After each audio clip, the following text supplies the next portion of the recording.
Okay, இந்த படம் வந்து ஏற்கனவே நிறைய பேர் பார்த்துருப்பீங்கன்னு நினைக்கிறேன். பட் இருந்தாலும் நான் சொல்லியே ஆகும். இது வந்து ஒரு தெலுங்கு மூவி. பட் வந்து நான் ஒரு தமிழ் டப் வெர்ஷன் பார்த்தேன். நல்லா தான் இருந்துச்சு. படம் பேர் வந்து மசூதா. உங்களுக்கு ஹாரர் மூவிஸ் பிடிக்கும்னா, அதாவது உங்களுக்கு பேய் படம்லாம் பிடிக்கும்னா, நீங்கள் கண்டிப்பாக இந்த படத்தை பார்த்தே ஆகணும். இந்த கதையில் என்னை பொறுத்த மட்டும் 3 மெயின் கேரக்டர்ஸ் தான். ஒரு அம்மா, பொண்ணு, அதுக்கப்புறம் அவங்களோட நெய்பர். இந்த கதையில் வர அந்த நெய்பர் தான் இந்த கதையோட ஹீரோ. கதையில் ஆக்சுவலி ஹீரோயின் இருக்காங்க. பட் இருந்தாலும் அவங்களுக்கு அப்படின்னு பெரிய ரோல் இல்லை. அம்மா வந்து ஒரு ஸ்கூல் டீச்சர். அப்புறம் அவங்க டாட்டர் வந்து ஒரு 16 வயசு பொண்ணு. அண்ட் தென் அவங்க நெய்பர் வந்து அவர் வந்து ஜஸ்ட் ஒரு ஆஃபீஸில் வேலை செய்வார். ஆக்சுவலி அந்த ஹீரோயின் அவங்களோட கேர்ள் ஃப்ரெண்டும் வந்து அந்த ஆஃபீஸில் தான் வேலை செய்வாங்க.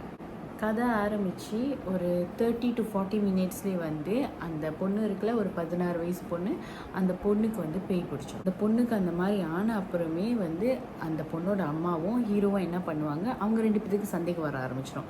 இது பார்க்க பொண்ணுக்கு வந்து உடம்பு சரியில்லாத மாதிரி இல்லை, இது வந்து வேற என்னமோ அப்படி. ஸோ ஹீரோவும் அந்த பொண்ணோட அம்மாவும் தீவிரமாக சேர்ந்து வந்து இதுக்கான சொல்யூஷன் தேடுவாங்க. இந்த மாதிரி சொல்யூஷன் தேடுறப்போ தான் வந்து ஒரு பாய் அவங்க கண்டுபிடிப்பாங்க. ஸோ இந்த பொண்ணுக்கு இந்த மாதிரி ஆச்சு, நாங்கள் வந்து பேய் ஓட்டணும் அப்படின்னு சொல்லிட்டு அவரை கூட்டிகிட்டு போவாங்க.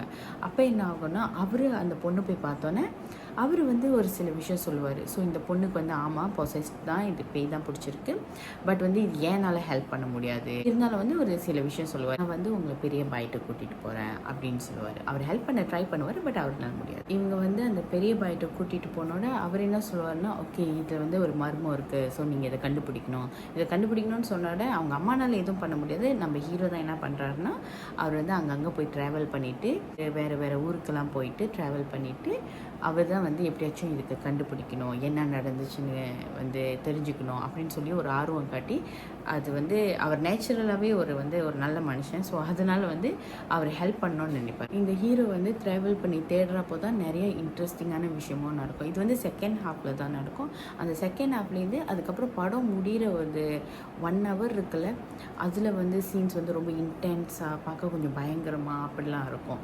எக்ஸ்ட்ரீமான பயங்கரமாக இருக்காது, ஆனால் ஓரளவுக்கு பயங்கரமாக இருக்கும். And I am very sure like நீங்கள் ரொம்ப பயப்படுவீங்கனாக்கா கண்டிப்பாக பயப்படுவீங்க இந்த படத்தை பார்த்தாக்கா, சில சீன்ஸ். ஓகே, ஸோ உங்களுக்கு ஹாரர் மூவி பிடிக்கும்னா நீங்கள் கண்டிப்பாக அந்த படத்தை பார்க்கணும். இதுவே நீங்கள் ரொம்ப தைரியசாலின்னா வந்து இந்த படத்தில் உள்ள சீன்லாம் உங்களுக்கு அப்படி ஒன்றும் ஒரு பெரிய விஷயமா தெரியாது. எனிவே நான் மேற்கொண்டு கதையை சொல்ல, அதுக்கப்புறமும் நான் கதை சொல்லிட்டே போனேன்னா உங்களுக்கு படம் பார்க்குற ஆர்வம் இருக்காது.